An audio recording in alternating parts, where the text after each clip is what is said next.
I'll be honest, this story still makes my stomach turn because the night I realized my sister had lied to me, she was not standing in a hospital hallway, a lawyer's office, or some desperate emergency she had cried about for 3 days. She was walking out of a luxury hotel in downtown Chicago, wearing a red dress I had never seen before, holding the hand of a man who was not her husband, while the money I had saved for years sat inside her lie. I was 38 years old then, living outside Milwaukee, working as a claims supervisor for a health insurance company, and my emergency savings were not some casual extra money I kept around for fun. That money was my safety net.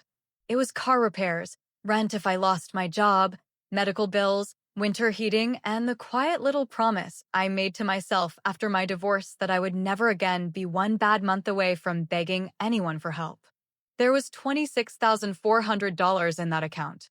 I knew the number exactly because I checked it every Friday morning with my coffee, like some people check the weather. And then my younger sister, Emily, called me crying. Not normal crying. Not annoyed crying. This was the kind of crying that makes your body move before your brain asks questions. She called at 11:18 on a Wednesday night, and the first thing she said was, "Rachel, please don't hate me, but I don't know who else to call." Those words did something to me. They always had. Emily was 34, beautiful in that messy, glowing way some people are even when their lives are falling apart, and she had spent most of our childhood making chaos look like bad luck. When we were kids, she lost lunch money. When we were teenagers, she dated boys who needed saving. When we became adults, she always had a reason why rent was late, why her car needed fixing, why her husband Mark didn't understand her, or why life had somehow cornered her again. But she was still my sister, and I was still the responsible one. That role follows you even when nobody officially gives it to you. Emily told me Mark had drained their joint account after a fight.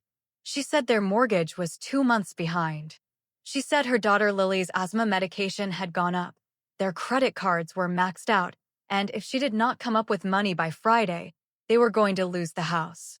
Then she said the sentence that made every doubt in me go quiet. "Rachel, I can handle being embarrassed, but I can't let my kids wake up and find out we're homeless." I sat on the edge of my bed in the dark, holding the phone so tightly my fingers hurt, while she breathed into the speaker like she was trying not to fall apart. "How much?" I asked. She went silent. That should have warned me. Real emergencies usually know their numbers fast. But Emily hesitated just long enough to make me feel cruel for asking. 18,000, she whispered. I stood up so quickly the room tilted. "Emily." "I know," she said, sobbing harder now. "I know it's horrible, but I swear I wouldn't ask if it wasn't the kids." The kids. Lily was 9, Noah was 6, and I love them in the way childless aunts sometimes love children, fiercely and almost painfully, because loving them felt like getting one clean thing from a family that had always survived on secrets. I asked for the mortgage company's name. Emily said she was too ashamed to send paperwork. I asked whether Mark knew she was calling me.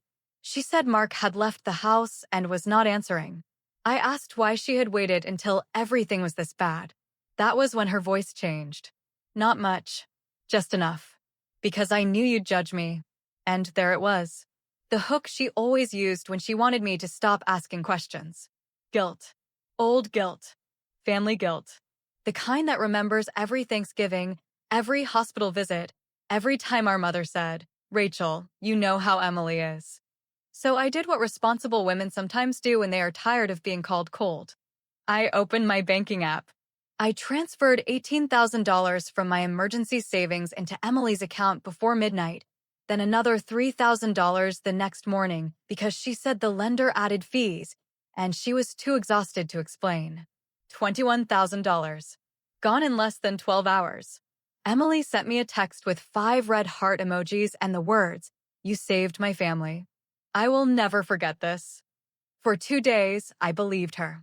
I let myself believe I had done something good, even though I had only $5,400 left in the account that had taken me 6 years to build. I canceled a dental appointment. I stopped looking at new tires, even though my front left one had been losing air for weeks. I told myself family meant sacrifice, and maybe this was the reason I had saved so carefully all those years. Then Friday night came. My friend Dana dragged me to Chicago for her birthday because she said I had been acting like a haunted accountant and needed one evening away from spreadsheets, phone calls, and worrying. I almost did not go, but by 9:30, I was sitting in a restaurant near the river, pretending to enjoy a glass of wine, when Dana leaned across the table and said, "Isn't that your sister?" I turned. At first, I saw only the red dress. Then I saw Emily's hair swept over one shoulder. Then I saw her laughing. Not crying. Not terrified. Laughing. She was across the street, stepping out of the hotel revolving doors with a man in a charcoal suit whose hand rested low on her back. For a second, my mind refused to recognize what my eyes were showing me. Maybe it was a work event. Maybe it was a client dinner. Maybe Mark had changed his hair, his height, his entire face, and somehow become a tall man with a wedding ring on the wrong hand. Then Emily kissed him. Not on the cheek. Not quickly. She kissed him like a woman who had not just borrowed emergency money to save her children from losing their home. I stood up before I knew I was standing. Dana grabbed my wrist. "Rachel, wait." But I was already moving. I crossed the street with cars honking, my heart pounding so hard I could feel it in my throat, and Emily saw me just as the man opened the door of a black SUV. Her smile vanished. The man looked at me, then at her, and something passed between them that told me this was not the first lie they had shared. "Rachel," Emily said, stepping away from him too fast. "What are you doing here?" I looked at the hotel behind her, then at the man, then at the small gold shopping bag in her hand from a boutique I could never afford. My voice came out quieter than I expected. "Where's the mortgage company, Emily?" Her face changed. The panic was real this time. The man cleared his throat and said I should go. "No," I said, looking straight at him. "You should stay." Emily grabbed my arm, her nails digging through my sleeve. "Please don't do this here," she whispered. And that was when her phone lit up in her hand. One message appeared on the screen before she turned it away. "He knows about the money. If your sister finds out, we're both finished." I stared at Emily's phone until she twisted it against her chest, but the words were already inside my head, sharp and bright, repeating themselves with every beat of my pulse. "He knows about the money. If your sister finds out, we're both finished." For 1 second, nobody moved. The man in the charcoal suit stood beside the black SUV with his hand still on the open door. Emily stood between us with her red dress glowing under the hotel lights, and I stood there in my work flats and borrowed coat, realizing that my sister's emergency had followed me all the way to Chicago wearing lipstick and expensive perfume. "Who is he?" I asked. Emily blinked too fast. "Rachel, please, not here." That answer told me everything and nothing at the same time. Because innocent people explain. Guilty people beg for privacy. The man looked down the street, then back at Emily, and I noticed he was older than her, maybe mid-40s, handsome in a polished way that felt practiced, with a gold watch, clean shoes, and the kind of confidence men get when consequences have always belonged to someone else. "I'm going to go," he said. "No," I said, stepping toward the open car door. "You're going to tell me why my sister needed $21,000 to save her house, then walked out of a hotel with you 2 days later." His face changed when I said the amount. Not shock. Recognition. That was worse. Emily grabbed my sleeve again, and this time her voice came out low and desperate. "Rachel, I will explain, but you have to calm down." I pulled my arm away. "I was calm when I sent you my emergency savings." Her mouth trembled, and for a moment I saw the little girl she used to be, standing in our mother's kitchen with broken glass at her feet, already crying before anyone could ask what happened. That used to work on me. It worked for years. But that night, under the Chicago streetlights, with a luxury hotel behind her and my depleted savings account between us, her tears looked less like pain and more like strategy. The man finally spoke. Emily said the money was a loan from family. I laughed once, but there was no humor in it. It was a loan for a mortgage emergency. He looked at Emily. That tiny glance cracked something open. He had not known the whole lie. Maybe he had known some of it. Maybe he had benefited from all of it. But he had not known that she had used her children as the reason. Emily's face hardened, and that scared me more than the tears. "Rachel," she said, "you don't understand what Mark has done to me." At the sound of her husband's name, the man shifted, and I finally noticed the hotel valet ticket in Emily's hand, folded around a room key sleeve with the name of the hotel printed in silver. Not dinner. Not a business event. A room. Dana appeared behind me then, breathless from crossing the street, and when she saw my sister's face, the man's suit, and the room key in Emily's hand, she went quiet in the way good friends do when the truth is too ugly to interrupt. "Give me one reason," I said to Emily, "why I shouldn't call Mark right now."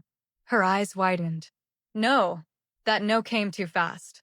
Not guilty wife fast. Terrified fast. And because I still loved her, because some part of me still wanted to believe there was a piece of the story where she was trapped and not cruel, I did not call him immediately. I stepped closer and lowered my voice. "Did he drain the account?" Emily swallowed. "Yes." "Were you behind on the mortgage?"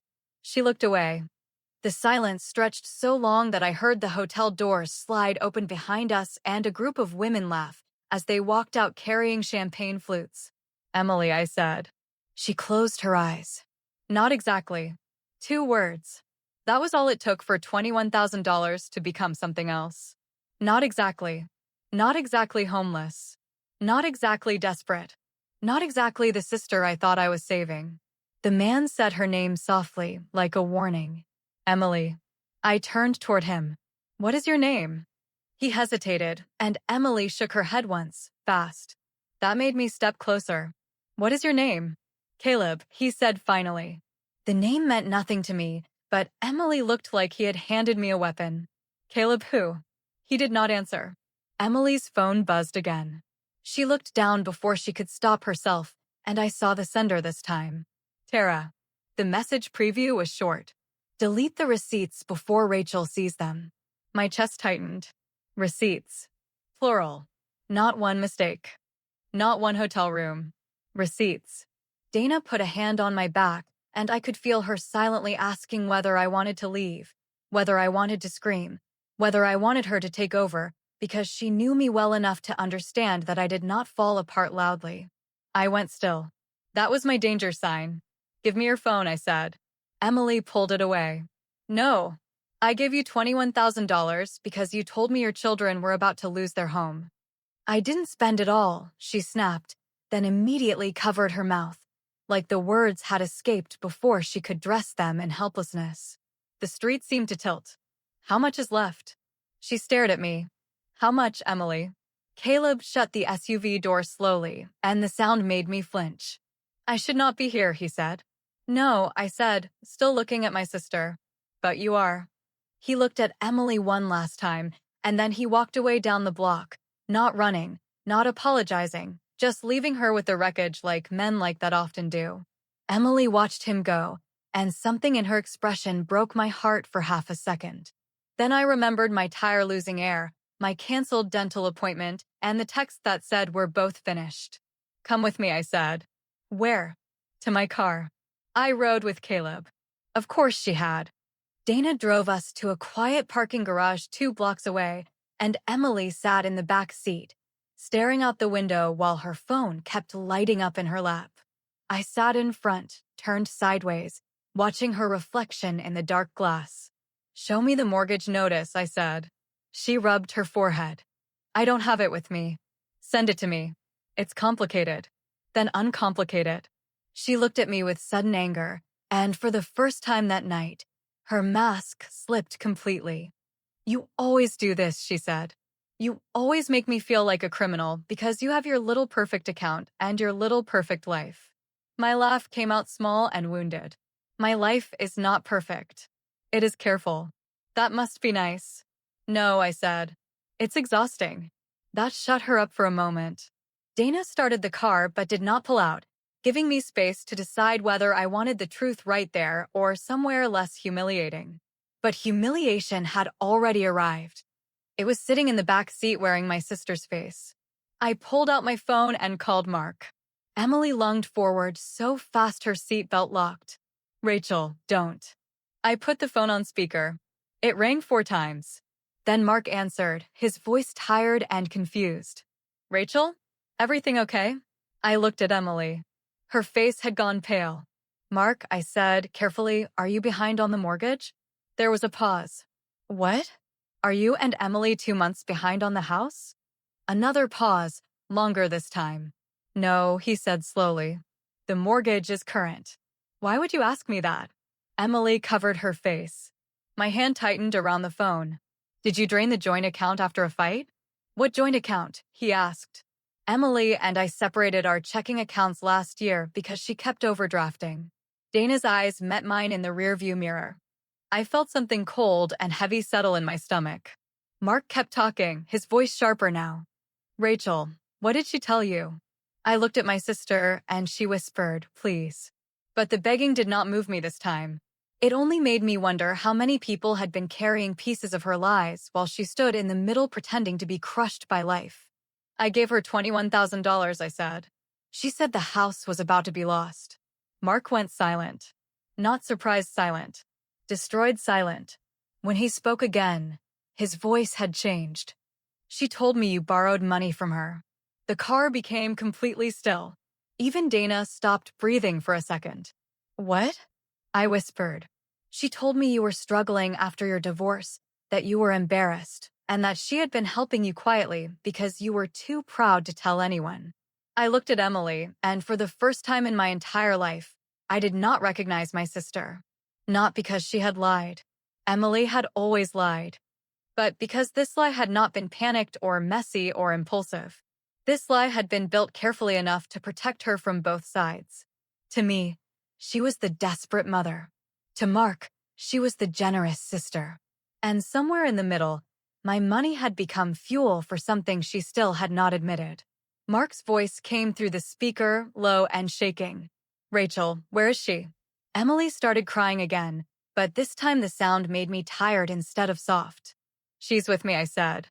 Do not let her go home before I talk to my lawyer. Emily's head snapped up. His lawyer. I repeated. Mark exhaled hard. I found credit card charges last month. Hotels, restaurants, jewelry, cash advances. She swore it was for a work conference, but then I found a name. My eyes moved to Emily's phone. Caleb? I asked.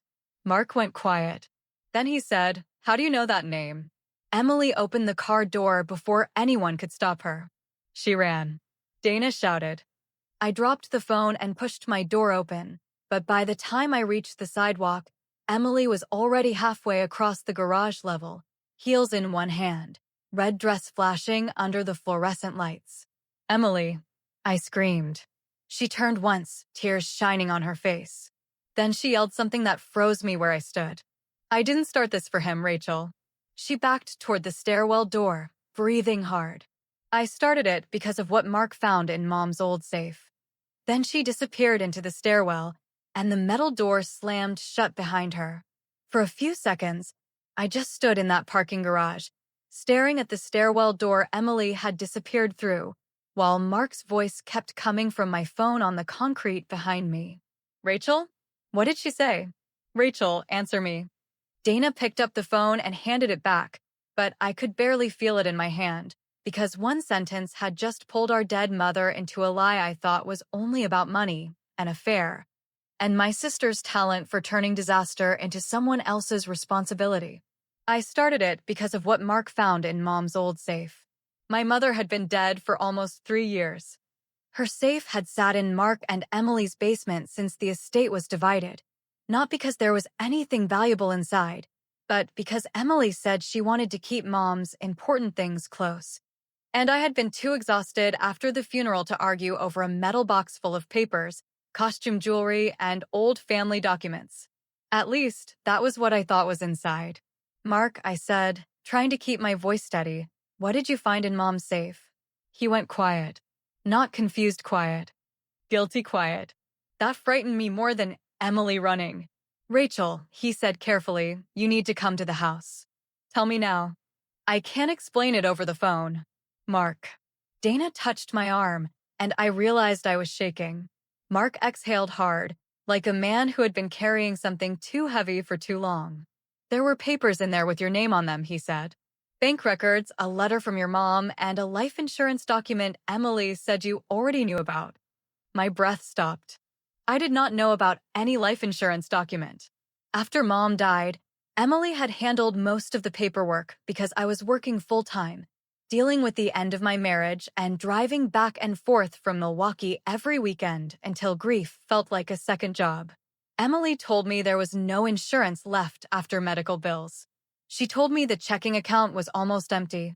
She told me Mom had been proud but broke, and I believed it because our mother had spent her final year worrying about prescription costs, grocery prices, and whether the electric bill was too high. What life insurance? I asked. Mark did not answer fast enough. What life insurance, Mark? There was a policy, he said finally. Not huge, but not nothing. $48,000. The parking garage lights buzzed above me. Dana whispered, "Oh my God." I closed my eyes because suddenly the $21,000 I had given Emily did not feel like the beginning of the story anymore. It felt like the second theft. Who got the money? I asked.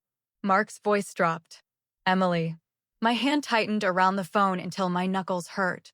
She told me Mom changed the beneficiary before she died, Mark added, speaking faster now. She said you knew and you didn't want to talk about it because you were angry. I laughed once, quietly, because anger was too small for what was happening.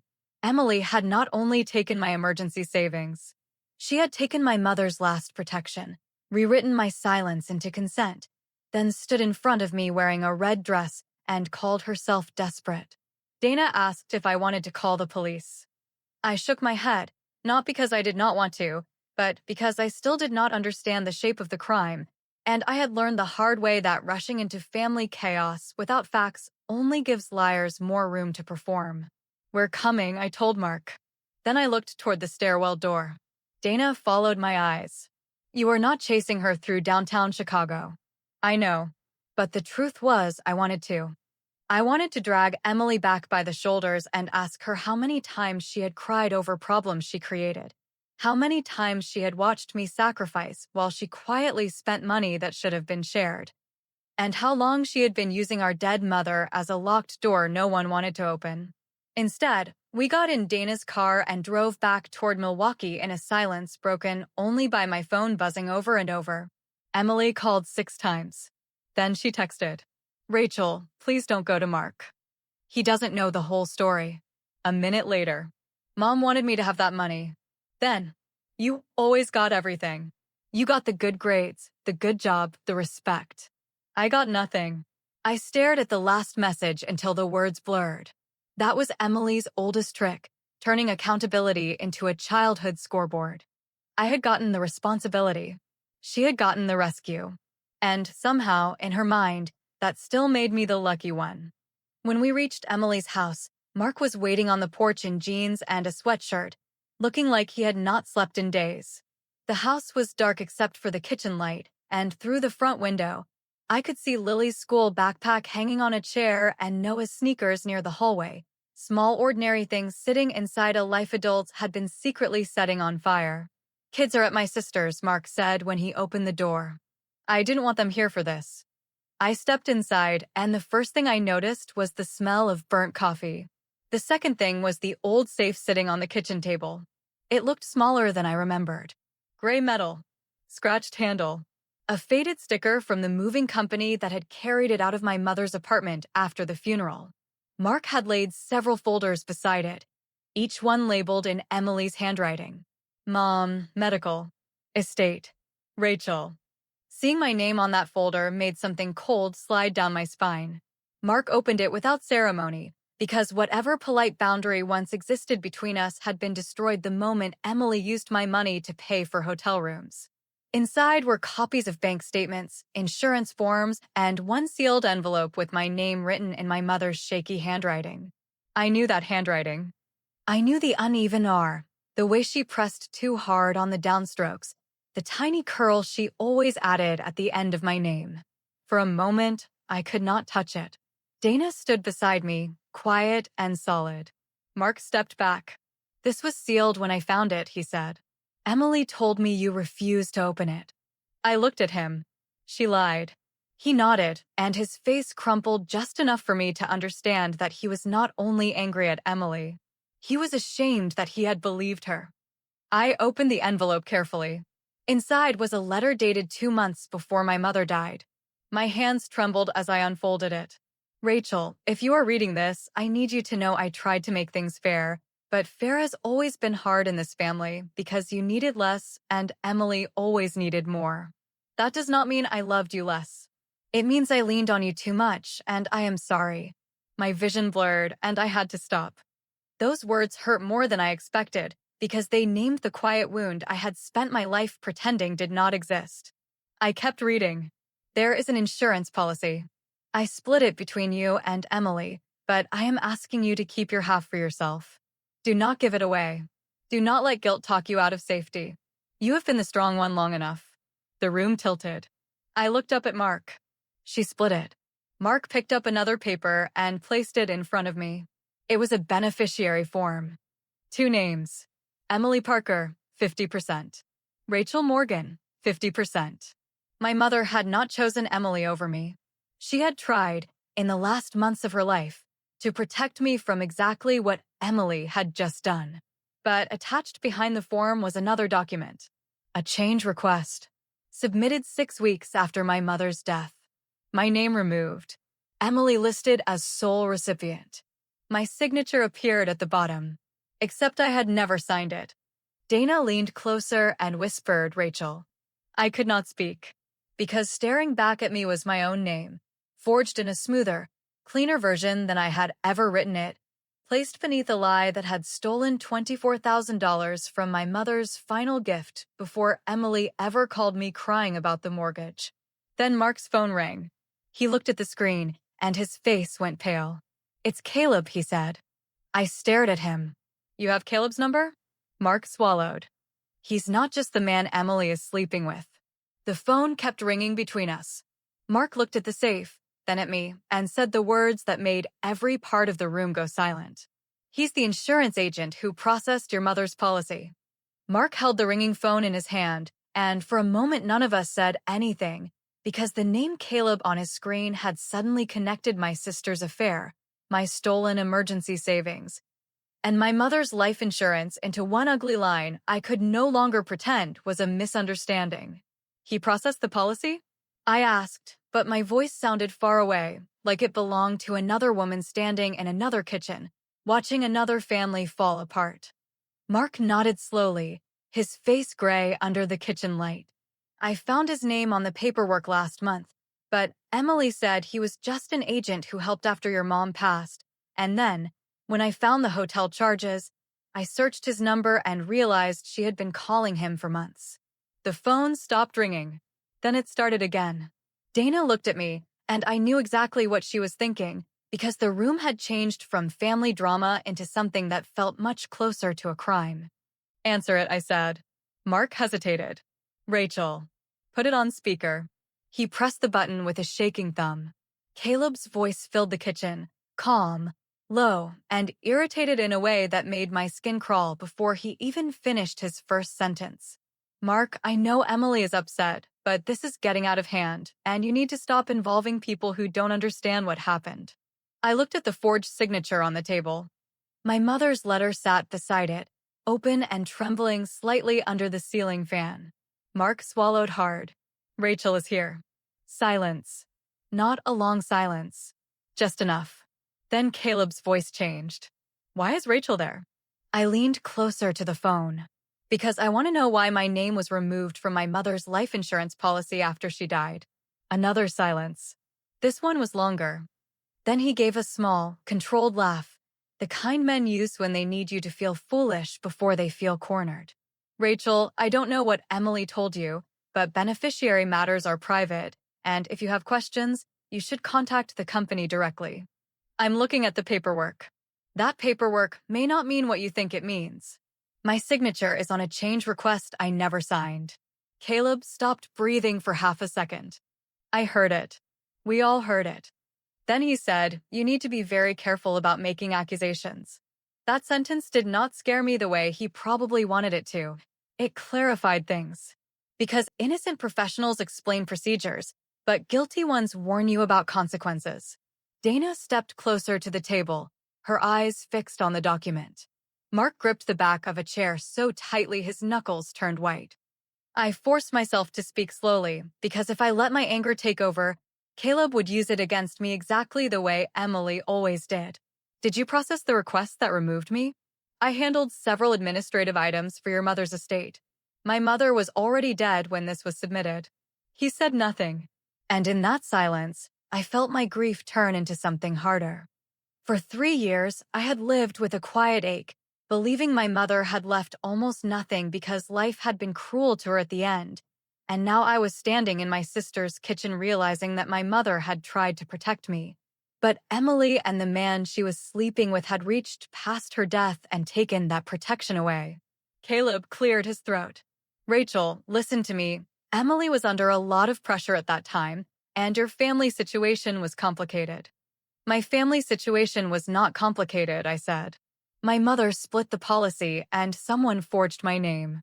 Mark looked down at the floor. Dana whispered, keep going. Caleb's voice sharpened. You are not thinking clearly. There it was again. The same trick in a different mouth. When a woman asks for facts, call her emotional. When she finds documents, call her confused. When she stops being useful, call her unstable. I looked at my mother's letter, at the line where she wrote, do not let guilt talk you out of safety, and for the first time that night, I felt like she was still in the room with me. I'm thinking clearly enough to call the insurance company, the police, and a lawyer, I said. Caleb exhaled hard. You have no idea what Emily will lose if you do that. I looked at Mark. His eyes lifted to mine, and something bitter passed between us, because we both understood what Caleb had just done. He did not say Emily was innocent. He said she had something to lose. Then maybe Emily should have thought about that before she stole from her dead mother and her living sister, I said. The phone went silent again. Then Caleb said, much quieter, ask Mark what he did before you make Emily the villain. Mark's face changed so fast that the floor seemed to drop beneath me. What does that mean? I asked. Mark grabbed the phone. That has nothing to do with this. Caleb laughed once softly. Oh, it has everything to do with this, Mark. Dana looked from Mark to me. My pulse began to climb again, because the story had shifted under my feet just when I thought I had found the center of it. Mark ended the call. Not Caleb. Mark. He pressed the red button, set the phone face down on the table, and refused to look at me. The kitchen became painfully quiet. Outside, a car passed slowly down the street, its headlights sliding across the wall and over the framed family photos Emily had hung near the pantry. Pictures where everyone smiled like there were no missing documents, no secret hotel rooms, no forged signatures, and no money disappearing from one woman's safety net into another woman's affair. What did he mean? I asked. Mark rubbed both hands over his face. Rachel, I need you to understand that I was going to tell you. My stomach tightened. That is never a good beginning. He looked older suddenly, not guilty in the same slippery way Emily looked guilty, but tired, cornered, and ashamed. After your mom died, Emily got the insurance money, and I thought it was wrong, but she told me you knew, and I believed her because I was trying to keep the peace. That is not what Caleb meant. No, Mark said quietly. It isn't. Dana moved closer to me without making it obvious. Mark opened another folder from the table, one I had not noticed before because it was tucked under the estate papers. This one had no label. He pulled out a bank statement and slid it toward me. I did not want to look, but I did. There were deposits from 3 years earlier, shortly after my mother's death, several transfers from Emily's account into Mark's business account, and one payment that made my eyes stop moving. $12,000, Parker Home Renovations, LLC. Mark's business. My brother-in-law's business. I looked up slowly. You took some of the insurance money. He closed his eyes. I borrowed it from Emily. You borrowed money that half belonged to me. I didn't know that then, but you suspected. He said nothing, and that silence was another answer. Suddenly, the kitchen felt too small for all the betrayals standing in it. Emily had forged my name, Caleb had processed the change, Mark had benefited from the money, and I had spent 3 years thinking I was the only one who had walked away from my mother's death with nothing but grief and unpaid time off from work. Dana's voice cut through the room, calm but firm. Rachel, take photos of everything. I nodded because speaking felt dangerous. I photographed the beneficiary form, the forged signature, the change request, the bank deposits, the transfer to Mark's business, my mother's letter, Caleb's name on the documents, and every text Emily had sent since running from the parking garage. Then my phone buzzed. Emily. This time, it was not a call. It was a video message. For 1 second, I almost did not open it, because I already had more truth than I could carry. But Dana said, "You need to know." So I pressed play. Emily appeared on the screen in the passenger seat of a car, mascara streaked under her eyes, the red dress hidden beneath a black coat, her voice shaking in a way that sounded real enough to hurt.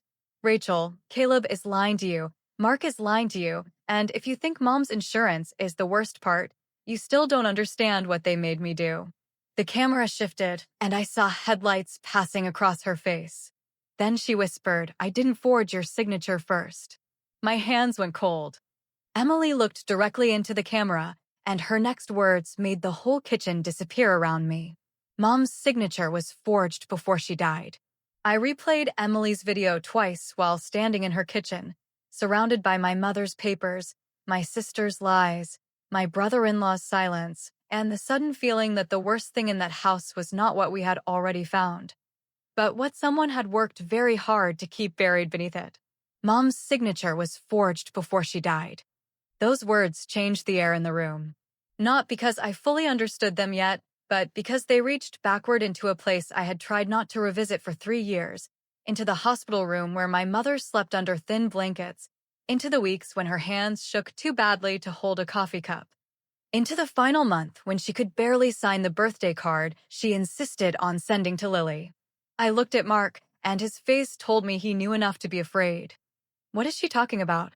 I asked. He shook his head, but not like an innocent man. Like a man deciding which truth would hurt him least. "Rachel, I swear I didn't know at first." "At first," Dana said, her voice sharp now. Mark sat down slowly, his hands hanging between his knees, and for the first time since I walked into that house, he looked less like Emily's betrayed husband and more like a man who had been standing close to the fire while pretending the smoke belonged to someone else. "There was a form," he said. "A beneficiary change form dated before your mother died." My stomach tightened. "The one that removed me?" He nodded. "But the company record shows it was submitted after she died." "I know. So it was backdated." He looked away. That was the answer. I thought about my mother's hands, thin and bruised from IVs, her nails unpainted for the first time in my life, because she said polish made her feel like she was pretending she wasn't sick. There was no way she had calmly signed away half the policy to Emily while writing me a letter begging me not to give my safety away. No way. No chance. And suddenly I saw the cruelty of it clearly. Someone had not only stolen from me. Someone had used my mother's dying name as a tool. My phone buzzed again. "Emily." This time, it was a text. "Meet me at the Lakeside Diner. Don't bring Mark. Don't tell Caleb. I'll tell you everything." Dana read it over my shoulder and said immediately, "Absolutely not alone." Mark stood up. "I'm coming." "No," I said. His face tightened. "Rachel, she's my wife. And apparently my mother's insurance money went through your business." That landed hard. His mouth opened, then closed, because there was nothing clean he could say. Dana grabbed her keys. "We'll meet her, but we're parking under lights, recording the conversation, and sending our location to my brother." Dana's brother was a police officer in Waukesha, and at any other time I might have argued about overreacting. But by then I had already learned that underreacting was how people like Emily, Caleb, and maybe Mark survived. We left Mark in the kitchen with the safe, the papers, and whatever guilt he had not yet admitted. The Lakeside Diner was 30 minutes away, an old place off the highway with blue vinyl booths, pie turning slowly in a glass case, and fluorescent lights that made everyone look a little sick. Emily was already there when we arrived. She had changed out of the red dress into jeans and a gray hoodie, but the makeup around her eyes was still smeared, and she looked smaller without the hotel lights and the man in the suit beside her. For one painful second, she looked like my sister again. Then I remembered the $21,000.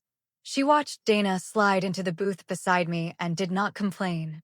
That told me she was truly scared. I didn't know what Caleb was doing in the beginning, Emily said before I could speak.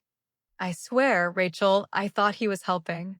I said nothing, because Emily loved filling silence with whatever version of herself sounded least guilty. She wrapped both hands around a coffee mug, though I could see she had not taken a sip. When Mom got really sick, Caleb came by the hospital because he said there were policy documents that needed updating, she said, staring into the coffee like it might forgive her. He said Mom had missed a beneficiary confirmation, and if we didn't fix it, the payout could get delayed or challenged. My jaw tightened. Why didn't you call me? Because he said you were overwhelmed, and because Mom was tired, and because I thought it was just paperwork. Dana leaned forward. Did your mother sign anything? Emily's mouth trembled. That's the thing. She tried. The diner noise seemed to fade around us. She tried. I repeated. Emily nodded, tears gathering again, but this time she did not perform them loudly. She couldn't hold the pen steady. She kept asking where you were. She said she wanted both her girls protected, and Caleb kept telling her this was just to confirm what she already wanted. My throat closed. What did you do? Emily looked at me then, and I saw the answer before she spoke. I helped hold her hand. For a moment, I could not move. Not because I did not understand. Because I did. My dying mother, confused and exhausted, trying to sign something she may not have understood, while my sister held her hand and an insurance agent stood over them with a form that would later erase me. That wasn't a signature, I said. Emily flinched. I know that now. You knew it then. Her face crumpled. I knew something felt wrong. That sentence almost broke me because it was the same excuse she had used her whole life, as if feeling wrong afterwards somehow softened doing wrong in the moment. Then after Mom died, Emily continued, Caleb said there was a problem with the paperwork, and he needed a statement from you saying you weren't contesting anything. My forged signature. She nodded. I didn't sign your name. Then who did? She hesitated. Too long. Dana's hand moved slightly toward her phone. Emily whispered, Caleb did. I stared at her. He signed my name? He said it was only to close the file, and he said if it got reopened, Mom's policy could be frozen for years, and I was already drowning, Rachel, because Mark's business was failing, the kids needed things, and I was so tired of being the one everyone thought was a disaster. I laughed quietly, but it came out like pain. So you let him steal from me because you were tired of being seen clearly. Her eyes flashed. That is not fair. No, I said, leaning closer. Fair would have been my mother's last wish being honored before you turned it into a private ATM. The words hit her hard, and for once, Emily did not have a quick answer. Then she reached into her purse and pulled out a small folder. I kept copies, she said. Dana and I both looked down. Inside were photographs of forms, screenshots of messages, and one printed email from Caleb that made my stomach turn before I finished the first line. Emily, if Rachel ever asks, remember that your mother wanted you to handle the money because Rachel was financially stable and emotionally distant during the illness. Do not let guilt make you rewrite what happened. Emotionally distant. I had driven 2 hours after work 3 nights a week. I had slept in a hospital chair with my coat over my legs. I had argued with pharmacies, cooked soup my mother could barely eat, and held her hair when medication made her sick. But Caleb had given Emily a story where I was distant, because lies work better when they flatter the person telling them. Emily turned another page. There were messages between her and Caleb from the month after Mom died. At first, they were practical, then sympathetic, then intimate, then disgusting. Caleb had not entered her life as a lover. He had entered as the man holding the secret. That's how the affair started, I said. Emily looked down. He said he understood me. No, Dana said coldly. He had leverage over you. Emily's eyes filled again. And then I couldn't get away from him. I wanted to believe that part completely. A sisterly, merciful piece of me wanted Caleb to be the only monster in the story, because then Emily could be stupid, trapped, ashamed, but not cruel.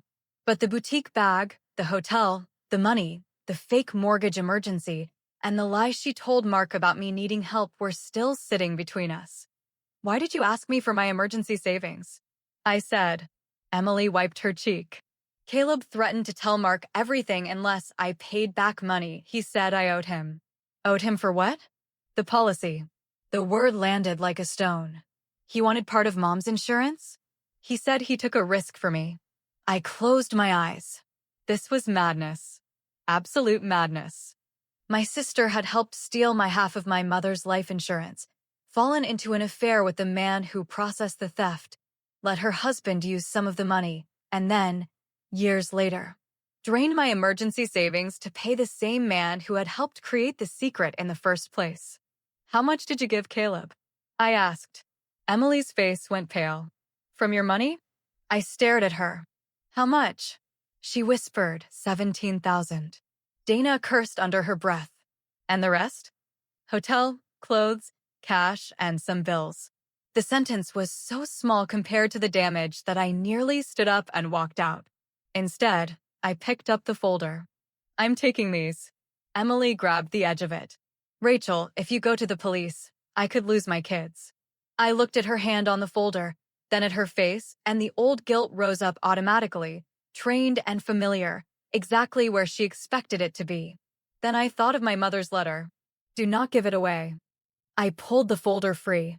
"Then for once in your life," I said, "tell the truth before someone else tells it for you."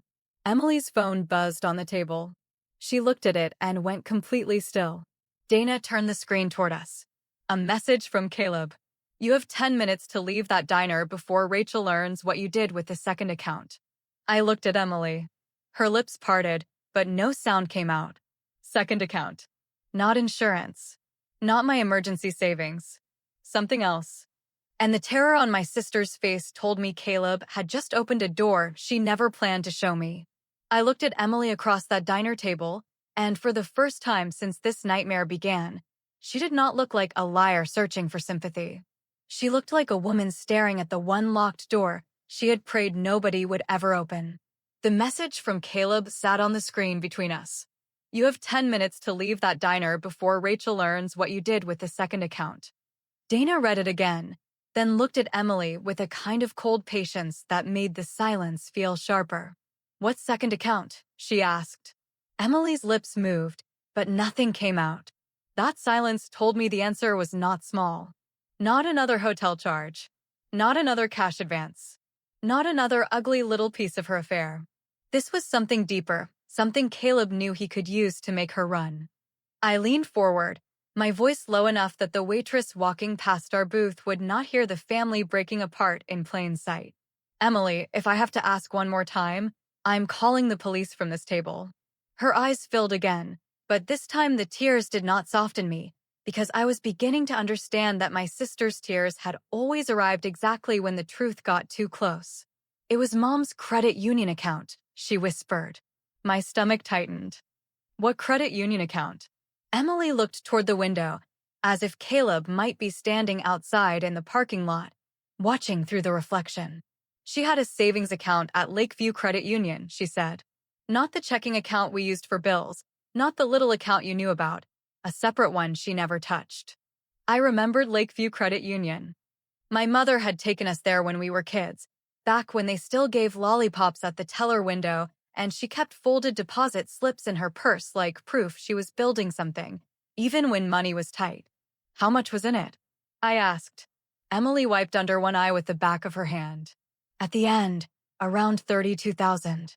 Dana exhaled slowly. I sat back against the booth, suddenly aware of the vinyl sticking to my palms, the coffee burning untouched in front of me, and the brutal math forming in my head. 48,000 from the insurance policy. 32,000 in the credit union account. 21,000 from my emergency savings. My sister had not made one desperate mistake. She had been standing in the middle of missing money for years. Who was it for? I asked, though some part of me already knew. Emily stared down at the table. You.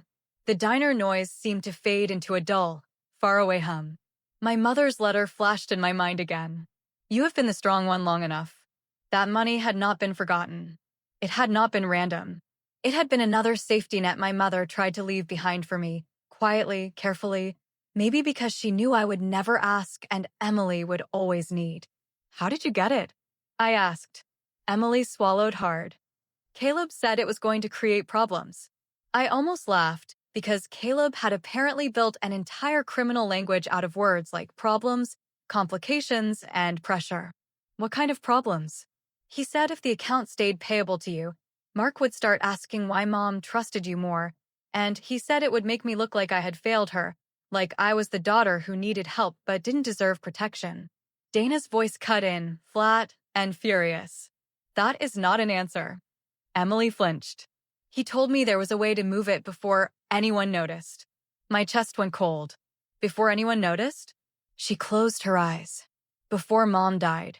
For a second, I could not speak. Because stealing from the dead is ugly, but stealing from the dying while they still breathe in a hospital bed is something else entirely. Emily kept talking now, faster, like confession had become a hill she was sliding down and could no longer stop. Caleb said Mom's signature was too shaky on the insurance papers, and he said if anyone reviewed it, everything could get investigated. So he told me we needed to make the credit union account look like Mom had already agreed to help me. I stared at her. You moved the money while she was alive. Emily nodded, fairly. How? She pressed both hands around the coffee mug. Caleb knew a notary. Dana's eyes narrowed. A notary for what? A power of attorney form, Emily whispered. My entire body went still. I knew enough to understand the shape of what she was saying, even before she said the rest. A power of attorney would have let someone act on my mother's behalf. A forged one would have turned my mother's last savings into an open drawer. Who signed it? I asked. Emily did not answer. Emily.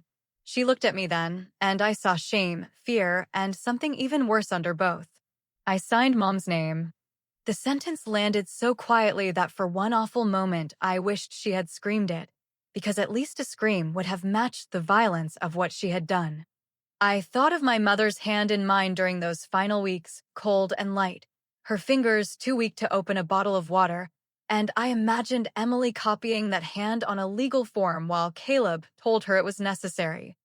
While some crooked notary made the lie official, while I was probably at work trying to save vacation hours for the funeral I knew was coming. Dana reached across the table and covered my hand, but I barely felt it. What happened to the money? I asked. Emily cried harder, but she answered. Some went to Mark's business. Some went to Bill's. Some went to Caleb later, after he said he could be exposed too. Some I spent. On the affair? She did not answer fast enough. That was enough. I stood up from the booth. Emily grabbed my wrist. Rachel, please, you have to understand. Caleb made me feel like I had already gone too far to go back. I looked down at her hand on me. Let go. She released me immediately. The strange thing was, I did understand one part of it. I understood how one lie becomes a hallway, how the next door looks easier than turning around, how guilt can become a leash when the wrong person learns where to pull. But understanding the trap did not erase the fact that Emily had helped build it around my mother, around me, around Mark, and around her own children. Dana took the folder, the screenshots, and the phone photos, then stood beside me. We're leaving, she said. Emily looked terrified. If you go to the police, Caleb will destroy me. I looked at her, and my voice sounded calmer than I felt. No, Emily. The truth will. We left the diner without touching the coffee. In the parking lot, my phone rang. Unknown number. I almost ignored it, but something in me knew the night was not done. I answered without speaking. For 2 seconds, there was only breathing. Then Caleb's voice came through, smooth and low. Rachel, your sister is emotional, and emotional women remember things incorrectly. I looked at Dana, and she immediately started recording on her phone. You should stop calling me, I said. You should stop digging, he replied. Because if those documents go anywhere, Emily will not be the only one who gets hurt. Are you threatening me? He gave a small laugh. I'm explaining reality. Then his voice dropped. Ask yourself why your mother really created that account in your name. My grip tightened around the phone. She wanted me protected. No, Caleb said softly. She was hiding money from someone. A cold wind moved across the parking lot, and for 1 second I could hear nothing but the highway beyond the diner. From who? I asked. Caleb paused just long enough to make the answer feel like a blade. From your father, Rachel. My father had been dead for 11 years. At least, that was what my mother told us. But before I could say anything, Caleb added one more sentence. And if you take this to the police, I will tell Emily what your mother wrote about you in the file she never wanted either of you to see. Caleb hung up before I could answer, and for a few seconds I stood in the diner parking lot with the phone still pressed to my ear, listening to dead air while the cold night moved around me like something alive. Dana looked at my face and immediately stopped asking questions. That was one of the reasons I trusted her. She knew when a person needed comfort, and she knew when comfort would only make the truth harder to hold. What did he say? She asked finally. I repeated his words as calmly as I could. My mother had been hiding money from my father. There was a file she never wanted Emily or me to see. And if I went to the police, Caleb would use that file to tear open whatever secret my mother had taken to her grave. Dana's joy tightened. That man is not warning you, she said. He is steering you. I knew she was right. Still, the mention of my father hit a place inside me I had not touched in years. My father, Robert Morgan, had died 11 years earlier after a short illness in Arizona, or at least that was the version my mother gave us in a phone call so dry and controlled that I remember feeling guilty for not crying enough. He had left when I was 21. He left with credit card debt, unpaid taxes, a garage full of broken tools, and a way of making every woman near him feel responsible for the mess he created. My mother rarely spoke his name after that. When she did, it was always with the same tired sentence. Some people do not leave because they are done hurting you. They leave because there is nothing left to take. At the time, I thought she meant furniture, savings, and peace. Now, standing under the buzzing lights outside a diner with my sister's confession in my purse and Caleb's threat in my phone, I wondered what else he had taken before he disappeared. We did not go back to Emily's house. Dana drove me to her apartment, made me sit at her kitchen table, and sent every photo, text, video, and recording to a secure folder before I could let exhaustion convince me to wait until morning. Then she called her brother. Not for favors. Not for drama. Just for guidance on what to preserve, what not to touch, and how to speak to police without turning a serious fraud complaint into a family argument nobody wanted to document properly. He told us 3 things. Do not threaten anyone. Do not negotiate with Caleb. Do not let Emily become the only narrator of what happened. That last one stayed with me. Because Emily had spent her whole life surviving by being the first person to cry, the first person to explain, the first person to turn pain into a fog thick enough that nobody could see what she had actually done. By sunrise, I had slept less than 40 minutes. My eyes burned. My head hurt. My phone had 11 missed calls from Emily, 4 from Mark, and 1 voicemail from an unknown number that I refused to play until Dana was sitting beside me. When I finally opened it, Caleb's voice filled the room again, smoother than before, almost gentle. Rachel, I know you think you are doing the right thing, but your mother was not the saint you remember, and Emily is not the only person who made choices. Before you destroy your sister, ask yourself why your mother trusted me with papers she never gave you. The voicemail ended there. No details. No proof. Just poison in a measured dose. Dana took my phone and saved the file. He wants you chasing your mother instead of him, she said. And that one sentence steadied me more than coffee, sleep, or sympathy ever could. At 9 that morning, I called an attorney named Patricia Wells, a woman my coworker had once used during a probate fight so ugly it made our office group chat feel like a courtroom drama. Patricia's office was above a dentist in a brick building near Wauwatosa, and she had the kind of face that did not waste emotion unless emotion had legal value. She listened without interrupting while I explained the emergency savings, the fake mortgage story, the affair with Caleb, the insurance policy, the forged signature, the credit union account, the power of attorney, the notary, Mark's business transfer, and Caleb's threat about my father. When I finished, she did not say, "I'm sorry." She said, "This is bigger than your sister." For some reason, that almost made me cry, because part of me had still been trying to shrink the story into something survivable. A greedy sister, a cheating affair, a stolen loan. But Patricia laid the papers across her desk in neat little groups, and each group became its own ugly truth.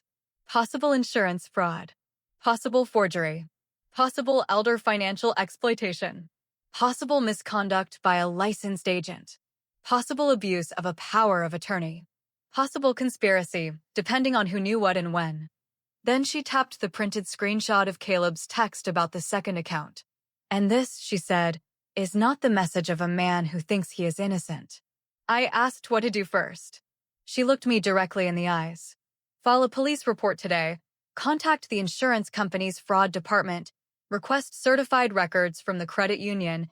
And stop talking to Caleb unless your lawyer is copied or police are present." Then she said the part that hurt more. "You also need to accept that Emily may not choose the truth until the consequences become worse than the secret." I looked down at my mother's letter, folded carefully inside a plastic sleeve. "I keep thinking she is still my sister." "She is," Patricia said. "But being your sister does not make her safe." Those words followed me into the police station. They followed me while I sat under fluorescent lights, explaining to an officer young enough to look uncomfortable when I said, "my mother's life insurance," and "my sister's affair" in the same sentence. They followed me when I handed over copies of the forged forms and Caleb's messages. They followed me when I gave the exact amount I transferred from my emergency savings and heard my own voice say, "I believed her because she used her children." The officer did not promise anything fast. No one does in real life. He took the report, gave me a case number, asked follow-up questions, and told me a detective might contact me after reviewing the documents. It should have felt disappointing. Instead, it felt like placing one brick on solid ground. After that, Patricia's assistant helped me call Lakeview Credit Union. At first, the woman on the phone sounded bored, polite, and protected by policy. Then Patricia got on the line and requested preservation of all records connected to my mother's account, including surveillance, signature cards, power of attorney documents, withdrawal slips, notary information, and any employee notes from the closing transaction. The tone changed immediately. The woman could not share details yet, but she confirmed something that made Patricia look up sharply. The account had not been closed by mail. It had been closed in person. And two people had been present with my mother's power of attorney, Emily and Caleb.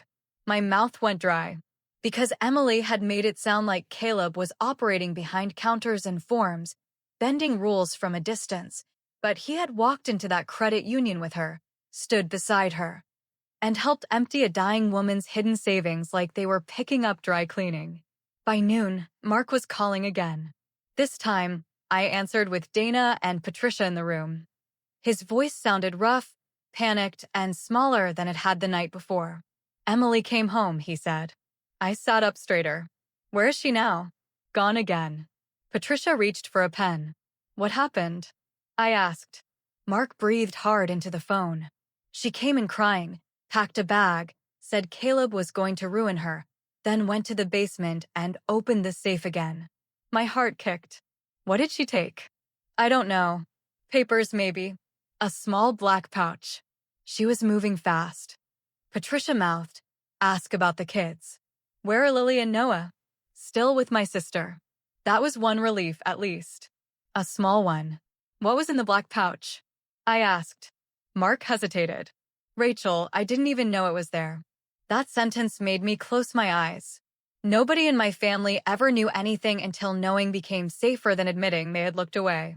"Mark," I said slowly, "if you lie to me again, I will stop treating you like someone who made mistakes and start treating you like someone who helped hide crimes." He went quiet. Then he said, "Your mom kept old keys in it. A safe deposit key, I think. Maybe more than one." Patricia's pen stopped moving. My mother had a safe deposit box. Another secret. Another place Emily might reach before I did. "Which bank?" Patricia asked, leaning toward the phone. Mark repeated the question. I heard him moving through papers, opening drawers, muttering to himself. Then he said, there's a tag on one of the keys. North Shore Federal. Patricia stood up. We are going there now. The drive to North Shore Federal felt unreal. Milwaukee looked normal through the windshield.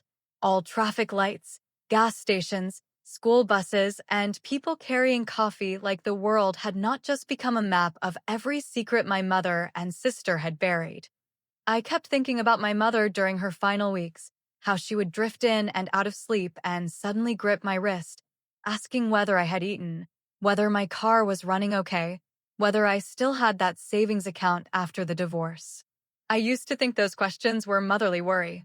Now I wondered if she had been trying to check whether I still had a way out of something she knew our family would eventually do to me. North Shore Federal sat in a quiet strip mall between a pharmacy and a nail salon.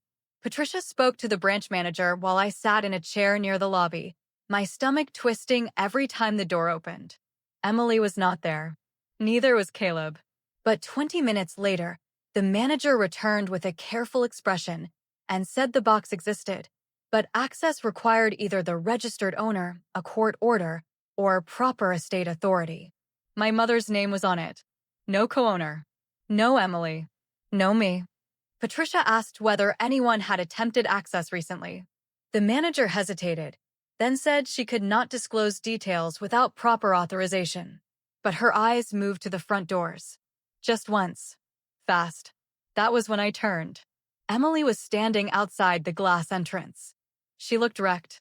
Her hair was pulled back badly, her face was pale, and the black pouch hung from one hand like it had become too heavy to carry. For one heartbeat, we looked at each other through the glass. Then Caleb stepped into view behind her.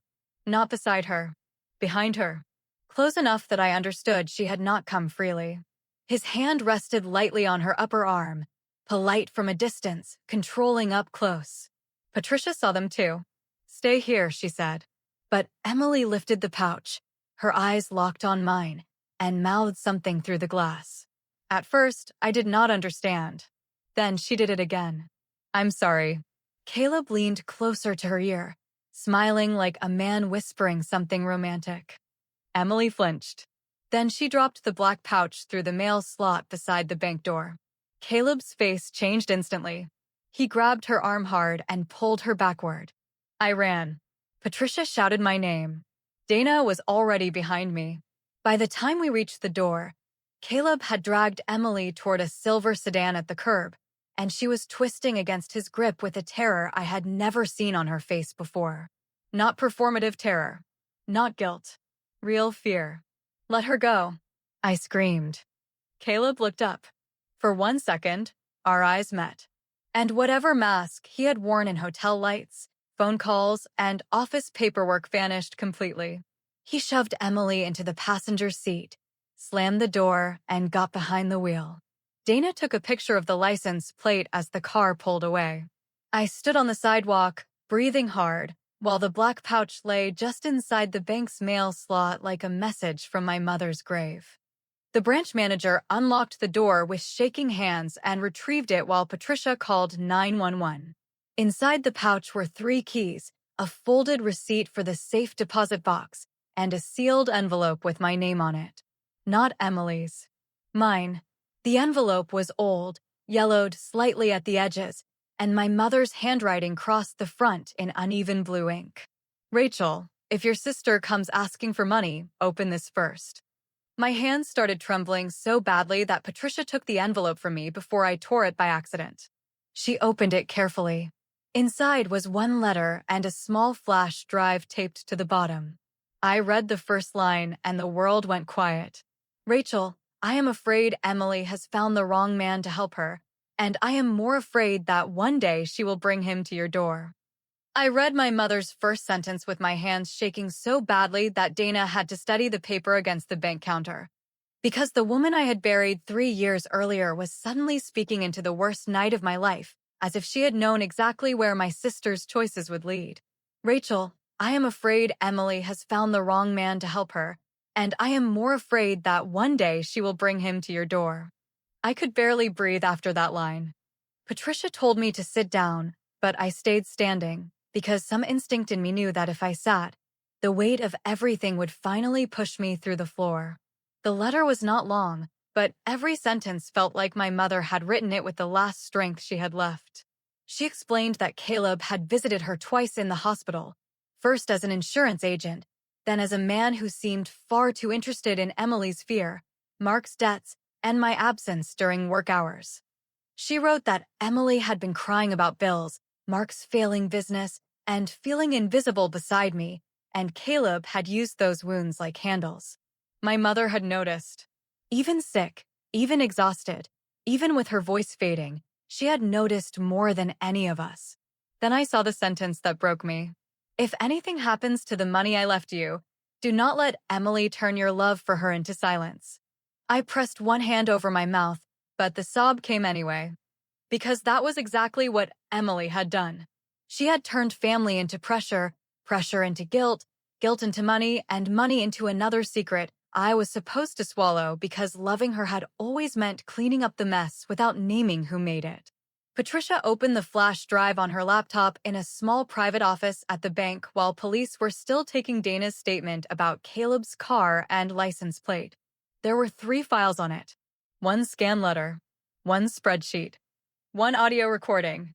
The spreadsheet listed account numbers, policy details, dates, names, and handwritten notes about who should receive what.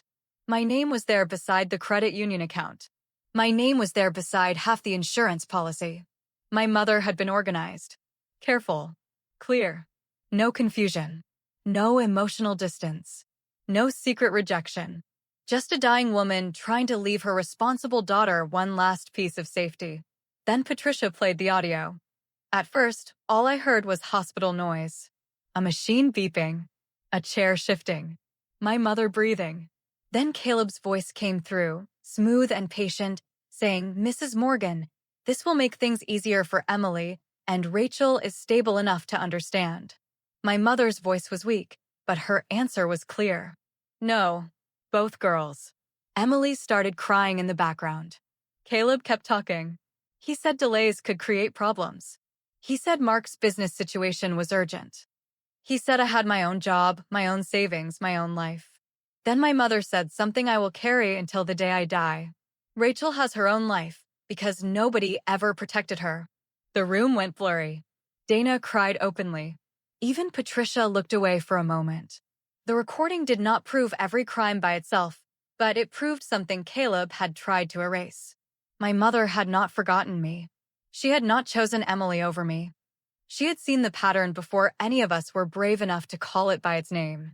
2 hours later, Emily was found outside a gas station near Racine. Caleb had left her there after he saw police cars behind him and realized the license plate had been photographed. He did not hurt her badly, but there were red marks on her arm, and for once in her life, Emily did not have enough performance left to turn herself into the only victim in the room.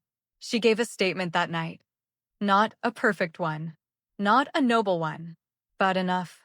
She admitted Caleb had helped create the false paperwork. She admitted she knew I had never approved removing my name. She admitted the credit union account had been emptied with a forged power of attorney. She admitted my emergency savings had gone partly to Caleb after he threatened to expose everything. And when the detective asked why she lied about the mortgage, Emily said, "Because Rachel always saves me when I say the kids are in danger." That sentence hurt more than any excuse, because it was the first completely honest thing she had said. The months after that were not clean or cinematic. Caleb did not get dragged away in handcuffs under flashing lights while everyone clapped. Real consequences move slower than pain. His license was suspended first. Then came the investigation. Then interviews, subpoenas, bank records, insurance records, notary records, and phone records that showed exactly how long he had been tightening his grip around Emily's fear. Mark's business records were pulled too. He tried to say he did not understand where the money came from, but paperwork has a way of being less forgiving than family. Emily moved in with Mark's sister for a while because Mark would not let her back in the house, and the children stayed mostly with him during those first ugly weeks. I wish I could say I felt satisfied watching her lose things.